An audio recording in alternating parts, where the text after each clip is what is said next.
Welcome to Owl Books, Chapter 5 of the book, The One Thing, Multitasking. To do two things at once is to do neither. Publilius Syrus. So, if doing the most important thing is the most important thing, why would you try to do anything else at the same time? It's a great question. In the summer of 2009, Clifford Nass set out to answer just that. His mission? To find out how well so-called multitaskers multitasked. Nass, a professor at Stanford University, told the New York Times that he had been in awe of multitaskers and deemed himself to be a poor one. So he and his team of researchers gave 262 students questionnaires to determine how often they multitasked. They divided their test subjects into two groups of high and low multitaskers and began with the presumption that the frequent multitaskers would perform better. They were wrong. I was sure they had some secret ability, said Nass. But it turns out that high multitaskers are suckers for irrelevancy. They were outperformed on every measure. Although they'd convinced themselves and the world that they were great at it, there was just one problem. To quote Nass, multitaskers were just lousy at everything. Multitasking is a lie. It's a lie because nearly everyone accepts it as an effective thing to do. It's become so mainstream that people actually think it's something they should do, and do as often as possible. We not only hear talk about doing it, we even hear talk about getting better at it. More than 6 million web pages offer answers on how to do it, and career websites list multitasking as a skill for employers to target and for prospective hires to list as a strength. Some have gone so far as to be proud of their supposed skill and have adopted it as a way of life. But it's actually a way of lie, for the truth is multitasking is neither efficient nor effective. In the world of results, it will fail you every time. Multitasking is merely the opportunity to screw up more than one thing at a time. Steve Oozle. When you try to do two things at once, you either can't or won't do either well. If you think multitasking is an effective way to get more done, you've got it backward. It's an effective way to get less done. As Steve Oozle said, multitasking is merely the opportunity to screw up more than one thing at a time. Monkey mind. The concept of humans doing more than one thing at a time has been studied by psychologists since the 1920s, but the term multitasking didn't arrive on the scene until the 1960s. It was used to describe computers, not people.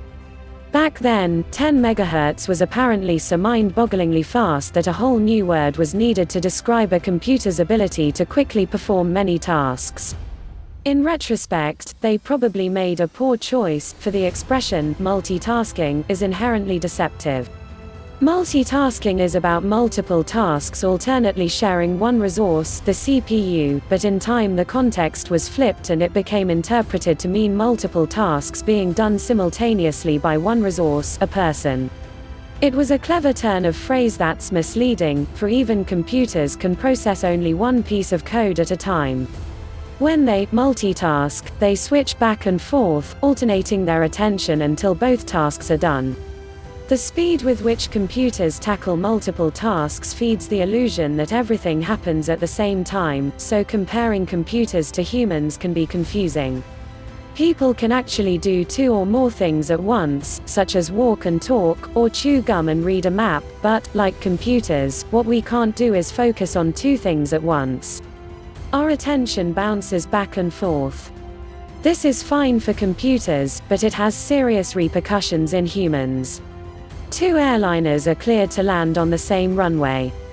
A patient is given the wrong medicine. A toddler is left unattended in the bathtub. What all these potential tragedies share is that people are trying to do too many things at once and forget to do something they should do. It's strange, but somehow over time the image of the modern human has become one of a multitasker. We think we can, so we think we should. Kids studying while texting, listening to music, or watching television. Adults driving while talking on the phone, eating, applying makeup, or even shaving. Doing something in one room while talking to someone in the next.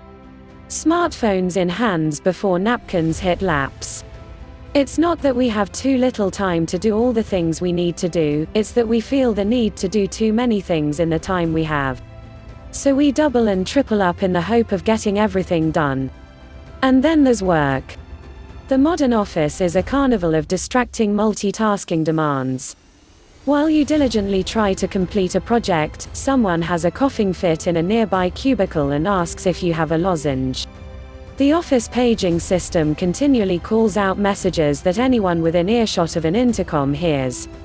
You're alerted around the clock to new emails arriving in your inbox while your social media newsfeed keeps trying to catch your eye, and your cell phone intermittently vibrates on the desk to the tune of a new text. A stack of unopened mail and piles of unfinished work sit within sight as people keep swinging by your desk all day to ask you questions. Distraction, disturbance, disruption. Staying on task is exhausting. Researchers estimate that workers are interrupted every 11 minutes and then spend almost a third of their day recovering from these distractions. And yet amid all of this we still assume we can rise above it and do what has to be done within our deadlines. But we're fooling ourselves. Multitasking is a scam. Poet laureate Billy Collins summed it up well: we call it multitasking, which makes it sound like an ability to do lots of things at the same time. A Buddhist would call this monkey mind. We think we're mastering multitasking, but we're just driving ourselves bananas. Juggling is an illusion we come by it naturally. With an average of 4,000 thoughts a day flying in and out of our heads, it's easy to see why we try to multitask. If a change in thought every 14 seconds is an invitation to change direction, then it's rather obvious we're continually tempted to try to do too much at once. While doing one thing, we're only seconds away from thinking of something else we could do. Moreover, history suggests that our continued existence may have required that human beings evolved to be able to oversee multiple tasks at the same time. Our ancestors wouldn't have lasted long if they couldn't scan for predators while gathering berries, tanning hides, or just idling by the fire after a hard day hunting. The pull to juggle more than one task at a time is not only at the core of how we're wired, but was most likely a necessity for survival. But juggling isn't multitasking. Juggling is an illusion. To the casual observer, a juggler is juggling 3 balls at once. In reality, the balls are being independently caught and thrown in rapid succession. Catch, toss, catch, toss, catch, toss. One ball at a time. It's what researchers refer to as task switching. When you switch from one task to another, voluntarily or not, 2 things happen. The first is nearly instantaneous: you decide to switch. The second is less predictable: you have to activate the rules for whatever you're about to do. Switching between 2 simple tasks, like watching television and folding clothes, is quick and relatively painless. However, if you're working on a spreadsheet and a coworker pops into your office to discuss a business problem, the relative complexity of those tasks makes it impossible to easily jump back and forth. It always takes some time to start a new task and restart the one you quit, and there's no guarantee that you'll ever pick up exactly where you left off. There is a price for this. The cost in terms of extra time from having to task switch depends on how complex or simple the tasks are, reports researcher Dr. David Mayer. It can range from time increases of 25% or less for simple tasks to well over 100% or more for very complicated tasks. Task switching exacts a cost few realize they're even paying. Brain channels. So, what's happening when we're actually doing 2 things at once? It's simple. We've separated them. Our brain has channels, and as a result we're able to process different kinds of data in different parts of our brain. This is why you can talk and walk at the same time. There is no channel interference. But here's the catch: you're not really focused on both activities. One is happening in the foreground and the other in the background. If you were trying to talk a passenger through landing a DC-10, you'd stop walking. Likewise, if you were walking across a gorge on a rope bridge, you'd likely stop talking. You can do 2 things at once, but you can't focus effectively on 2 things at once. Even my dog Max knows this. When I get caught up with a basketball game on TV, he gives me a good nudge. Apparently, background scratches can be pretty unsatisfying. Many think that because their body is functioning without their conscious direction, they're multitasking. This is true, but not the way they mean it. A lot of our physical actions, like breathing, are being directed from a different part of our brain than where focus comes from. As a result, there's no channel conflict. We're right when we say something is front and center or top of mind, because that's where focus occurs, in the prefrontal cortex. When you focus, it's like shining a spotlight on what matters. You can actually give attention to two things, but that is what's called divided attention. And make no mistake, take on two things and your attention gets divided. Take on a third and something gets dropped. The problem of trying to focus on two things at once shows up when one task demands more attention or if it crosses into a channel already in use. When your spouse is describing the way the living room furniture has been rearranged, you engage your visual cortex to see it in your mind's eye. If you happen to be driving at that moment, this channel interference means you are now seeing the new sofa and love seat combination and are effectively blind to the car braking in front of you. You simply can't effectively focus on two important things at the same time. Every time we try to do two or more things at once, we're simply dividing up our focus and dumbing down all of the outcomes in the process. Here's the short list of how multitasking short-circuits us. There is just so much brain capability at any one time. Divide it up as much as you want, but you'll pay a price in time and effectiveness. The more time you spend switched to another task, the less likely you are to get back to your original task. This is how loose ends pile up. Bounce between one activity and another and you lose time as your brain reorients to the new task. Those milliseconds add up. Researchers estimate we lose 28% of an average workday to multitasking ineffectiveness. Chronic multitaskers develop a distorted sense of how long it takes to do things. They almost always believe tasks take longer to complete than is actually required. Multitaskers make more mistakes than non-multitaskers. They often make poorer decisions because they favor new information over old, even if the older information is more valuable. Multitaskers experience more life-reducing, happiness-squelching stress. With research overwhelmingly clear, it seems insane that, knowing how multitasking leads to mistakes, poor choices, and stress, we attempt it anyway. Maybe it's just too tempting.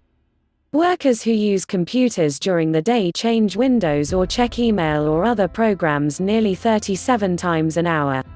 Being in a distractible setting sets us up to be more distractible. Or maybe it's the high. Media multitaskers actually experience a thrill with switching, a burst of dopamine, that can be addictive. Without it, they can feel bored. For whatever the reason, the results are unambiguous. Multitasking slows us down and makes us slower-witted. Driven to distraction in 2009, New York Times reporter Matt Richtel earned a Pulitzer Prize for national reporting with a series of articles, Driven to Distraction, on the dangers of driving while texting or using cell phones. He found that distracted driving is responsible for 16% of all traffic fatalities and nearly 500,000 injuries annually. Even an idle phone conversation when driving takes a 40% bite out of your focus and, surprisingly, can have the same effect as being drunk. The evidence is so compelling that many states and municipalities have outlawed cell phone use while driving. This makes sense. Though some of us at times have been guilty, we'd never condone it for our teenage kids. All it takes is a text message to turn the family SUV into a deadly, 2-ton battering ram. Multitasking can cause more than one type of wreck. We know that multitasking can even be fatal when lives are at stake. In fact, we fully expect pilots and surgeons to focus on their jobs to the exclusion of everything else. And we expect that anyone in their position who gets caught doing otherwise will always be taken severely to task. We accept no arguments and have no tolerance for anything but total concentration from these professionals. And yet, here the rest of us are, living another standard. Do we not value our own job or take it as seriously? Why would we ever tolerate multitasking when we're doing our most important work? Just because our day job doesn't involve bypass surgery shouldn't make focus any less critical to our success or the success of others. Your work deserves no less respect. It may not seem so in the moment, but the connectivity of everything we do ultimately means that we each not only have a job to do, but a job that deserves to be done well. Think of it this way. If we really lose almost a third of our workday to distractions, what is the cumulative loss over a career? What is the loss to other careers? To businesses? When you think about it, you might just discover that if you don't figure out a way to resolve this, you could in fact lose your career or your business. Or worse, cause others to lose theirs. On top of work, what sort of toll do our distractions take on our personal lives? Author Dave Crenshaw put it just right when he wrote, "The people we live with and work with on a daily basis deserve our full attention." When we give people segmented attention, piecemeal time, switching back and forth, the switching cost is higher than just the time involved. We end up damaging relationships. Every time I see a couple dining with one partner trying earnestly to communicate while the other is texting under the table, I'm reminded of the simple truth of that statement. Big ideas distraction is natural. Don't feel bad when you get distracted. Multitasking takes a toll. At home or at work, distractions lead to poor choices, painful mistakes, and unnecessary stress. Distraction undermines results. When you try to do too much at once, you can end up doing nothing well. Figure out what matters most in the moment and give it your undivided attention. In order to be able to put the principle of the one thing to work, you can't buy into the lie that trying to do two things at once is a good idea. Though multitasking is sometimes possible, it's never possible to do it effectively. Thank you for watching.